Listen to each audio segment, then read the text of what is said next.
Hi, everyone. Thanks for joining me for this month's book talk. Today, I'm talking about read-alikes. If you have read something or seen a book that looked good to you, it might lead to thinking about another book that you'd be interested in taking a look at. So today, that's our focus, looking at a book, thinking about that story, and then thinking about other books that might spark your interest as well. So today, the first book I'm sharing, maybe you've read this book, maybe you've not. I'll share a little bit about that book first, and then also another book. Whether you've read the first one or not, it has enough similarities in characters, in themes. Something about this second book is going to tie in to the first book. In other words, some read-alike qualities for those that, if you've read the first book, you might want to try the second. The first one I'm sharing is Efren Divided by Ernesto Cisneros. It's the story of Efren, whose family has lived in the United States for a while.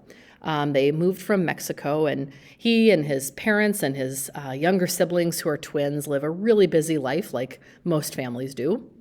Efren worries about his parents, though, because they work really hard to provide a safe, secure life for their family, but his parents are undocumented citizens to the United States. And so he worries all the time about whether or not they're going to be found out to be undocumented in the country. Well, his worst nightmare does come true one day. His mom doesn't return from work, and she's deported across the border to Tijuana, Mexico. Now more than ever, Efren has to really pull himself together for his family.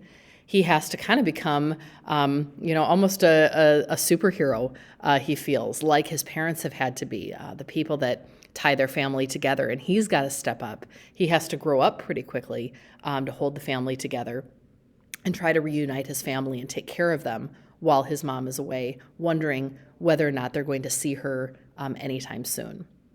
Efren Divided is that first book that you might want to check out if you have not yet read it before. A second story, or a read-alike companion, would be the book Show Me a Sign. I should have mentioned Efren Divided is in realistic fiction. Show Me a Sign would be found in historical. This book by Anne Claire Lazat is the story of Mary Lambert, a girl who has always felt very safe and protected on her beloved island of Martha's Vineyard. Her family has a long history of being on this island. Her great-grandfather was an early settler there and the very first deaf islander to live there. Well, now it's over 100 years later. Many people there, including Mary, are deaf. And nearly everyone on the island can communicate using sign language, which is a really cool book feature, the fact that these characters communicate using sign language. Mary's proud of that history to her family, but recent events have caused some of that to change for her.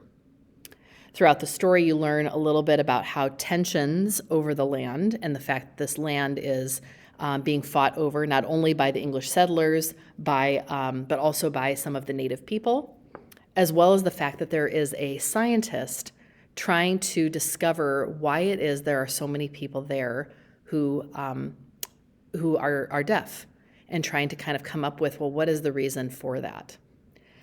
His reasons to do so are not necessarily positive, and you'll find out more by reading the story. Both of these books, fantastic reads, one realistic, one historical. Try both in the library. Two others for your consideration. They Both Die at the End by Adam Silvera can be found in our adventure section.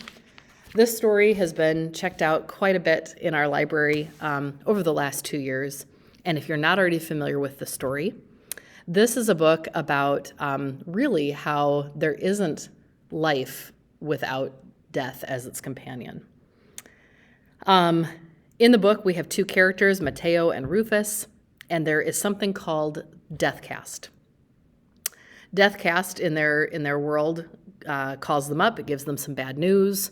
They have 1 day left to be alive. It is their end day. But the good news is that there is an app available for them in order to make a new friend on this last day. And that's exactly what they want to do. Mateo and Rufus are total strangers, and for different reasons, they're looking to make a new friend on this very last day that they have on Earth. They're going to meet up on this app. They're going to meet for one last great adventure and try to live a lifetime in one single day. What if you knew that it was your last day on Earth and you knew it ahead of time? What would you do with that day? That's really the question being posed in this book by Adam Silvera. Another book to then try, if you've read They Both Die at the End, is Gary Schmidt's Orbiting Jupiter, found in Realistic Fiction. A totally different story, but again, some similar themes woven through. Jack is our main character who meets his new foster brother when they're both in their teens. He already knows 3 things about him when they meet. He knows that Joseph, his foster brother, almost killed a teacher. He knows that Joseph was incarcerated at a place called Stone Mountain. He was kept there for a long time. And he knows that Joseph, as a teen, is a dad. He has a daughter. Her name is Jupiter, but he has never met her. Our main character, Jack, is going to help Joseph find his baby girl. And this is the story of the 2 of them doing exactly that. Our next 2 books are books about climate change and survival, I guess. Susan Beth Pfeffer wrote Life as We Knew It a number of years ago, and this is a book that has stuck with me ever since. Miranda is completely thrown off, as we all would be, when a meteor knocks the moon closer to the Earth. And as a result, her family has to very quickly prepare for the future because all of a sudden tsunamis are wiping out the coasts, earthquakes are rocking the continents, and volcanic ash is blocking out the sun. Suddenly, it's no longer summertime, it's becoming an Arctic winter. And Miranda and her mom, and I think it's her 2 brothers, they basically have to spend all of their time in their sunroom of their very small house, where they are living off of food that they've stockpiled, limited water. They're trying to stay warm with a wood-burning stove. They are surviving day by day, hour by hour, minute by minute, not knowing what's going to happen because of the fact that the moon has literally been knocked closer to the Earth and what's going to happen as a result. I could not put this book down. It was incredible. If you like that kind of a story and if you enjoy that book, try this brand new one called The Ice House by Monica Sherwood. I'm going to let someone else tell you about this story.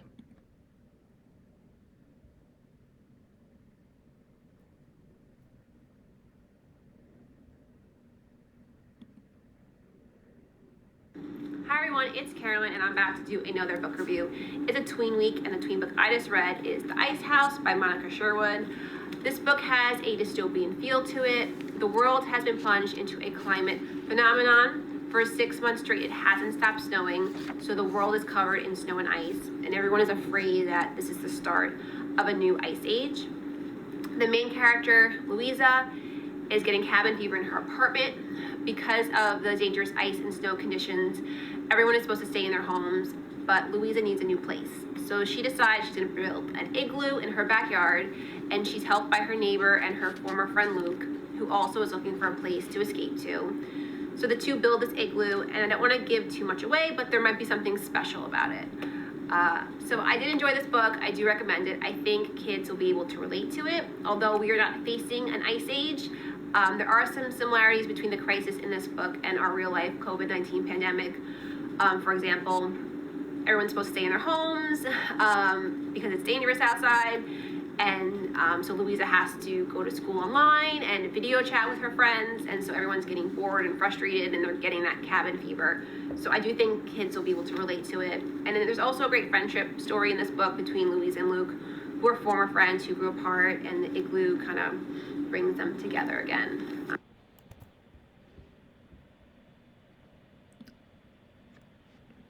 So those are a couple to check out. I often have people coming down to the library looking for a good mystery, and if you have not yet read E. Lockhart's We Were Liars, you'll see both E. Lockhart's books here, We Were Liars, as well as the prequel, Family of Liars. I'll briefly tell you about both. Cadence is our main character in We Were Liars, and each summer, her extended family, it's her and her cousins, there's 4 of them, Johnny and Mirren and Gat and Cadence, and they've become known as the 4 Liars. Well, they've been inseparable since she was about 8 years old. And every summer, they go off to this private island off of Cape Cod. Must be rough. During their, 15th summer, I think it is, Cadence suffers this really mysterious accident. Something happens, and no one's really talking about it. She's trying to spend the entirety of this book piecing together what exactly occurred, because she is in this sort of amnesia state. She has these terrible migraines, she's taking painkillers for it, and she's trying to piece together what happened and what memories are real and what things people are telling her that may or may not be true. The suspense of what happened during that summer is what pulls you through this entire book, and the ending is going to just rock your world. I'll leave it at that because honestly, the less you know about this book, the better going in. And the prequel for We Were Liars is called Family of Liars. It is a book you can read on its own. You don't have to read the earlier book, to understand this one. What I've been instructed, though, in terms of the reading of these 2 stories, I've not yet read Family of Liars myself, only We Were Liars. I've been told, though, for the greatest enjoyment, you should read We Were Liars first. So read this and then try Family of Liars.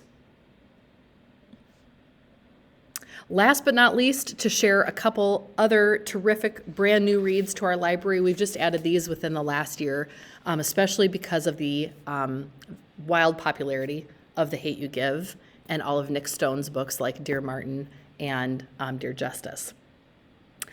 The first one, This Is My America, is about 17-year-old Tracy, who's been writing letters to Innocence X, asking that organization to help her dad because he's an innocent black man on death row. And she's been writing for 7 years. Tracy's running out of time. Her dad has less than 300 days left on death row. She's trying to save his life. And the unthinkable happens as she's in the midst of this. The police arrive to her house. Tracy's older brother, Jamal, goes from being this incredible, student, star athlete. He's a track star. He's, star student. He's one of those kids that everybody admires at school. The teachers, can't say enough good things about him. And he becomes a thug on the run, accused of killing a white girl. Everything turns upside down, and now Tracy is not only writing to try to get her dad off of death row, but also determined to save her brother because she's investigating what exactly happened between Jamal and this white girl.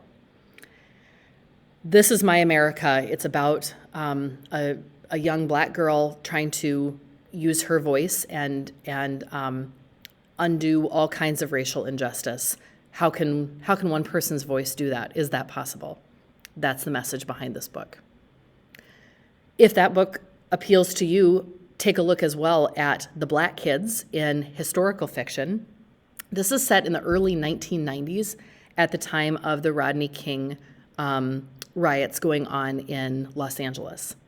Ashley and her friends are at the end of high school and they're spending a lot of time at the beach, more than in the classroom, but everything changes when 4 Los Angeles police officers are acquitted after beating a black man named Rodney King half to death. Suddenly this is, not an idyllic summer. This is not Ashley's senior year where everything is light, but violent protests are taking place in Los Angeles. The city is a mess, as it was during this time historically. Ashley's trying to continue on like life is normal, but it's impossible. In the book, her sister is getting involved in ways in the riots as well. Ashley's family is crumbling. and she's trying to hold on to anything that she can, but it's difficult. And Ashley, along with the whole rest of the city of Los Angeles, is left questioning, what side are we on? Where is the truth? How can I stand up for what I believe in? So again, this would have been a perfect one as well. I could have thrown on all kinds of other books like The Hate You Give, Dear Martin. If you loved those books as well, try out either one of these if you haven't read either one already. I hope one of the books I shared today sounds like a good book for you. Keep in mind, this is a great way to find your next book. If you see someone reading something, suggest something else. Hey, if you liked this book, you might also enjoy this one. It's a good way to find something new to read. Thanks so much for your attention. Happy reading.